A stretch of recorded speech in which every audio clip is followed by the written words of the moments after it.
নমস্কাৰ মৰমৰ ছাত্ৰ-ছাত্ৰীসকল, আজি আমি কলাগুৰু বিষ্ণুপ্ৰসাদ ৰাভাৰ বিষয়ে কিছুমান কথা জানি লওঁ।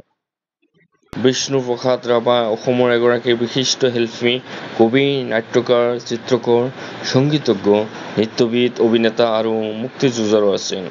1909 চনৰ 31 জানুৱাৰীত বেংগল প্ৰেচিডেন্সিৰ এতিয়া বাংলাদেশ ঢাকাত বিষ্ণুপ্ৰসাদ ৰাভাৰ জন্ম হৈছিল। তেখেতৰ পিতৃৰ নাম আছিল গোপাল চন্দ্ৰ ৰাভা আৰু মাতৃৰ নাম আছিল গেথি ৰাভা। বিষ্ণুপ্ৰসাদ ৰাভাই হাইস্কুলীয়া শিক্ষা তেজপুৰৰ পৰা আৰু কলেজীয়া শিক্ষা কোচবিহাৰ আৰু কলিকতাৰ পৰা সম্পূৰ্ণ কৰিছিল।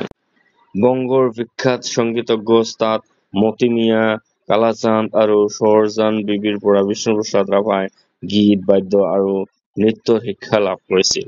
1940 চনত কাশী হিন্দু বিশ্ববিদ্যালয়ৰ আমন্ত্ৰণ ক্ৰমে বাৰাণসীত তাণ্ডৱ নৃত্য, ওজাপালি নৃত্য আৰু কলিয়াদমন নৃত্য প্ৰদৰ্শন কৰি খ্যাতি অৰ্জন কৰিছিল আৰু ইয়াতে ডক্টৰ সৰ্বপল্লী ৰাধাকৃষ্ণনে তেখেতৰ কলাগুৰু উপাধি প্ৰদান কৰিছিল। বিষ্ণুপ্ৰসাদ ৰাভাই ৰাছিয়াৰ বিশ্ববিখ্যাত নৃত্যপ্ৰেয়সী আনা পাভলোভাৰ নৃত্য দেখি বিশেষভাৱে অনুপ্ৰাণিত হৈছিল। বিষ্ণুপ্ৰসাদ ৰাভা এজন নিখুঁত চিত্ৰকাৰো আছিল।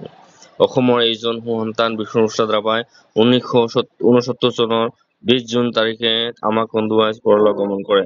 তেখেতৰ এই মৃত্যুৰ দিনটো অসমবাসীয়ে বিষ্ণু ৰাভা দিৱস বা ৰাভা দিৱস হিচাপে পালন কৰে আৰু সেইদিনা তেখেতৰ ধন্যবাদ।